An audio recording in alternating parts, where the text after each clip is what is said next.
Hi everybody, you are watching Vitorials. My name is Alex, and in this tutorial I'm gonna show you how to create this coordinate logo mark that was initially designed by Ian Bobrov in Gravit Designer. And I was asked to create some kind of professional logo without any drawing tool. So this is not a pen tool tutorial. It's based on the simple shapes and Boolean shape operators in Gravit. So let me show you my approach on how to design logos in Gravit. Alt-N or Option-N to create a new document, and I'm gonna size it with 1440 and 900 pixels.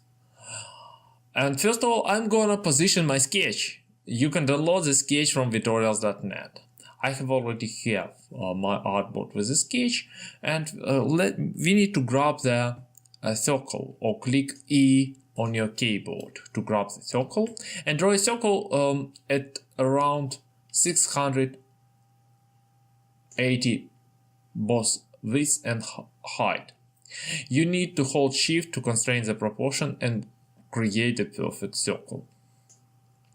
Now I'm going to delete the fill and add the border, and I'm going to increase the border weight. Make a duplicate of this circle and position it at the top right. Size down this duplicate to around 500 pixels and position it so it makes this nice tail here.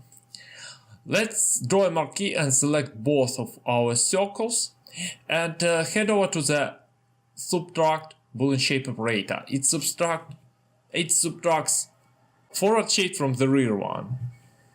So run and subtract to receive this lunar shape, and I'm going to duplicate this shape by dragging while holding Alt key and position it just like so at the top to form this kind of ear and form this curve as well. I'm gonna change the border color so we can distinguish between two compound shapes and log the first result on top, so I wouldn't accidentally move it while operating with the duplicate. So let's enter the duplicate and go to the first circle. I want to reposition it and change the shape just a little bit, so I can really enjoy the smooth transition here. So basically what I'm gonna do, I'm gonna change the circle to make tangent with my initial black design. So I have some kind of distorted circle. It's not a circle anymore. It's more like an oval, but in the same time I have this very smooth curve.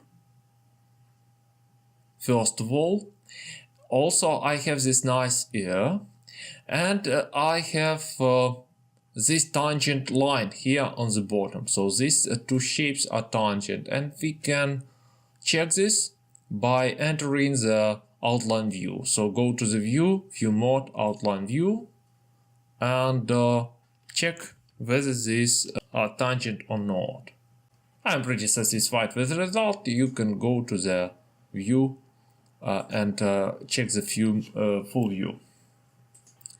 Now that I believe is the most important part of our tutorial, we need to create two duplicates. One of the duplicate of this red shape, Ctrl-Shift-D to create a clone, and one of the duplicate of this black shape, Ctrl-Shift-D. But as you can see, both of our black shapes are on the bottom of our layer stack. Select one of the black shapes and position it on top of the layer stack with the Ctrl-Shift top arrow on your keyboard. Or you can do this with the mouse button as well.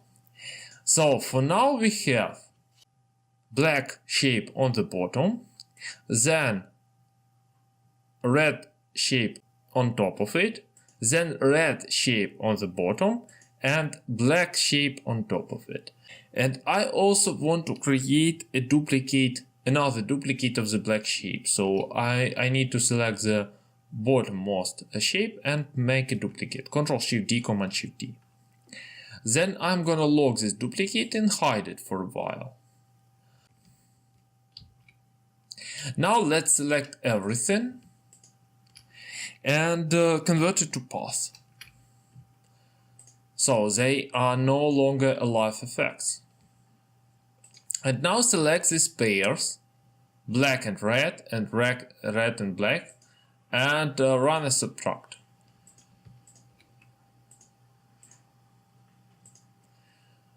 So far so good. You see we have this ear here on the bottom, and we can also remedy this part as well by simply entering the compound shape. Let's go to compound shape and I will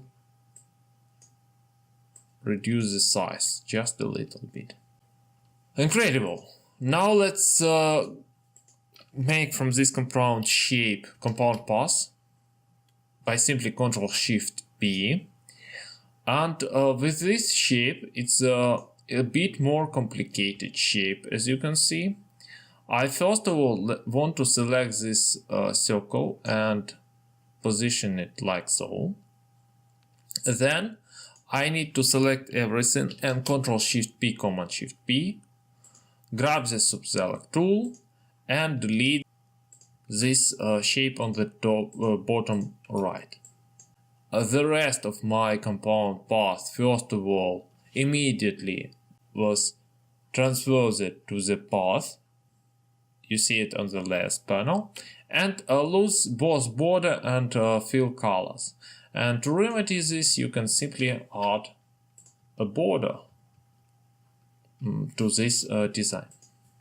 Now let's toggle the visibility of our initial shape. I also want to recolor a bit to magenta this part bird, and I want to actually grab this compound shape, convert it to path, so I can only have one lunar shape.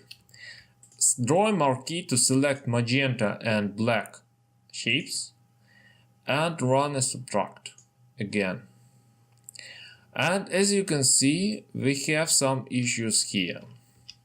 And to remedy this issue, you can either go and extend the first forward shape. You see that your shape is immediately disappear. And because we value only this smooth curve and we don't care about this part, we can do this.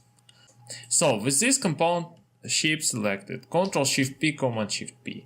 And last but not least, finally, we need to unite this tool. So as I mentioned previously, guys, run union, and as you can see, we again run the union with some difficulties. And because I believe these two paths are not matching with each other, let's check it by entering the outline view again. So they are matching each other perfectly. I have no clue what is going on. I believe this is a Gravit bug, and we need to ask the Gravit team how to remedy this. So let's go to union again. Now it's worked.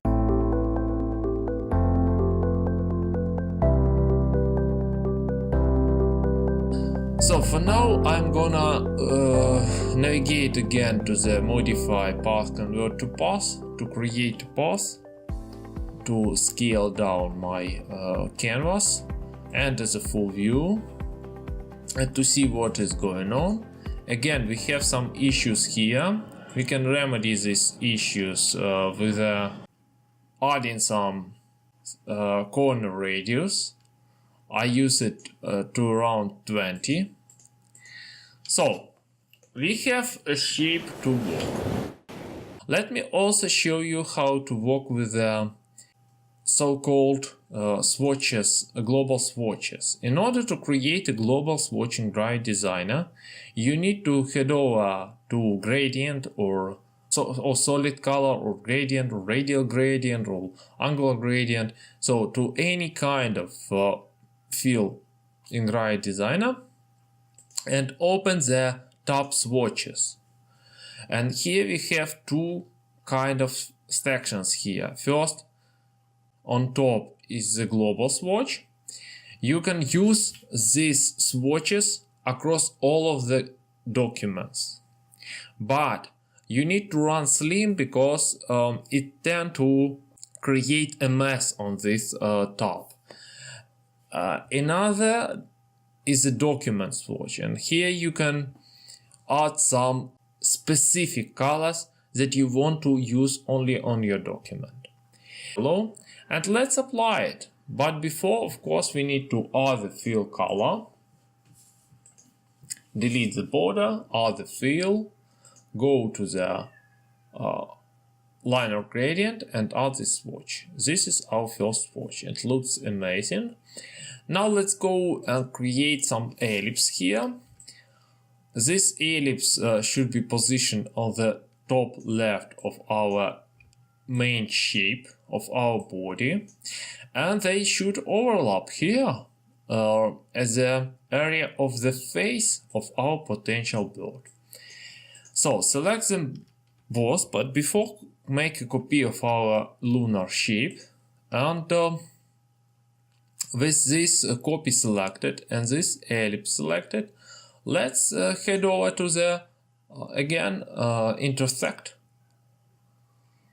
And here I'm ready to add another swatch, this time the second one. Let me explain the colors. As a position around 40 degrees. This is the top to bottom liner gradient. As a position to around 40 degrees. 40%. I have 6F, 2A to A. The position of 100%, I have whole black, all zeros. So far so good, we can convert it to path with Ctrl+Shift+P, Command+Shift+P. Now we are ready to another very interesting part of our tutorial, create this peak. We need to obtain the control over the triangle. You can draw a triangle holding Shift key to position it on one side. Now I need to convert it to path. Ctrl+Shift+P, Command+Shift+P, again modify path, convert to path here, and grab the subselect tool D, select these points on in the center and delete them. Now we can model our beak in the way we want and hide it by pushing it to the bottom of our layer stack. So I need to use Ctrl down arrow on my keyboard, Command down arrow on your Mac. Again, for my beak I have another liner gradient, and it's also a global swatch. I have a yellow on the left and dark yellow greenish color on the right. So for this yellow I use FFDD63, and for this lime kind of grayish lime color I have 978427. Let's make a duplicate with Ctrl+Shift+D, Command+Shift+D. And I'm gonna flip it vertically and position it just like here. Then I'm gonna resize it and change the order of my gradient, introducing more of this lime, dark lime, here to this beak. Why? Because simply this upper part is casting the shadow to the bottom part. Let's make an eye with a simple ellipse tool. Just here. I should say it should be white. And then we can make a duplicate of this eye and extend it to form the ellipse. And with this ellipse selected, I'm gonna position it just here. Then use the control down arrow or command down arrow. Next, I need to go to the line of gradient and go to the, I believe, this color, and then apply the multiply as my main mode. So it's kind of a shadow here, and I can play with this shadow. I think I can go to the white and introduce white to render one of the points to white. And change the direction, of course.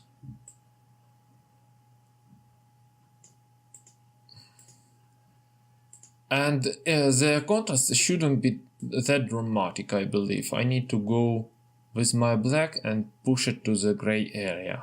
For F, no, even 6, 8, 6, 8, 6, 8. So far so good. Let's add some wings. Here we can do this by creating another ellipses.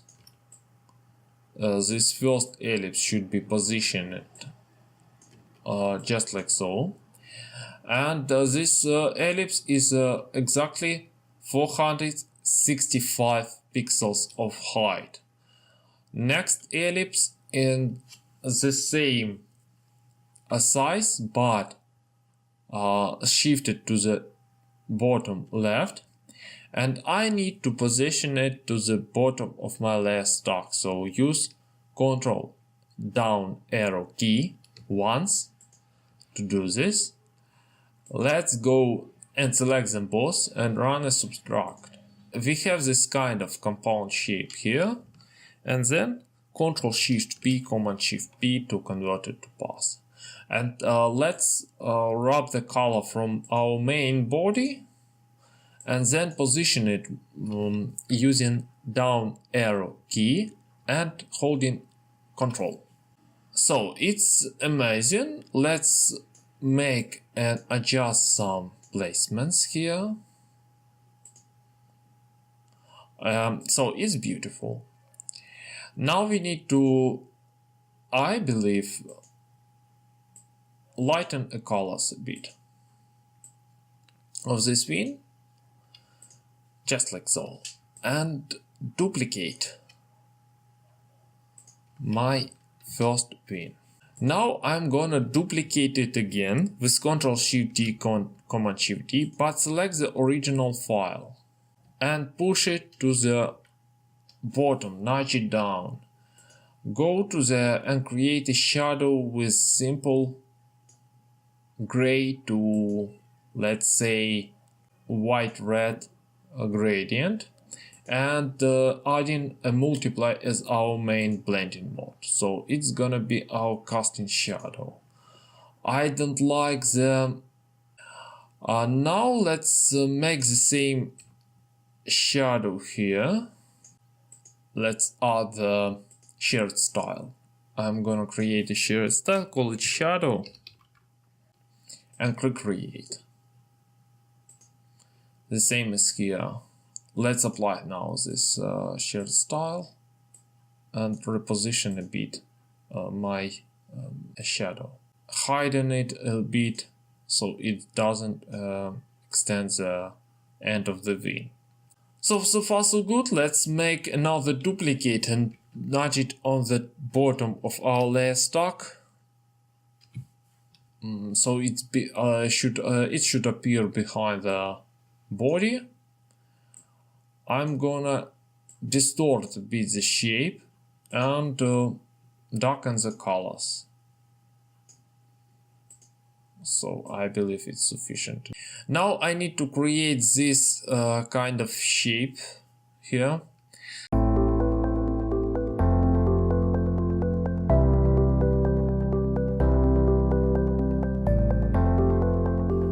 select one of the circle, it should be on rear, and then this top left circle, and run a subtract.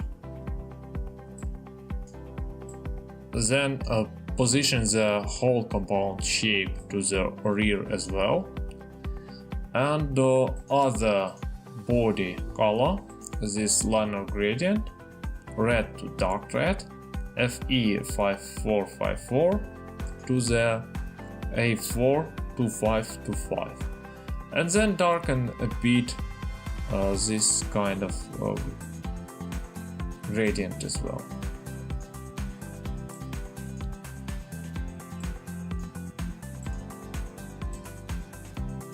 So far so good. Let's add the final point of this design. It's should be a highlight, and we can do this by duplicating, again holding Alt key and dragging on the top our our lunar shape, then selecting the lunar shape on the bottom. Again, Ctrl Shift D, Command Shift D to make another duplicate, and with these two duplicates, you see it's overlapping path.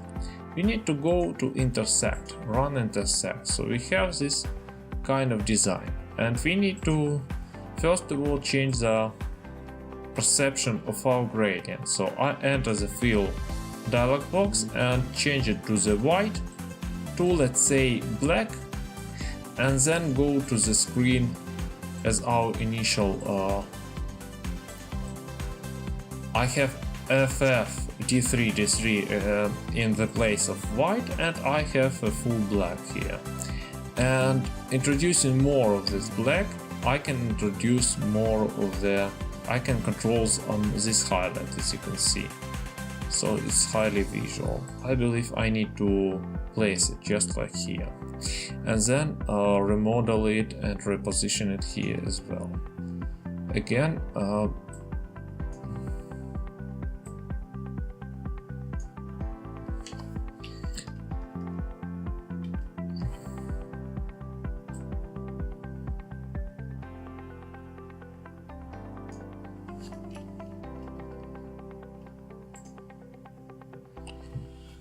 so make a duplicate of this as well. So this is how we can create this kind of cardinal logo. As you can see, it's have some well, not very drastic differences with the initial one.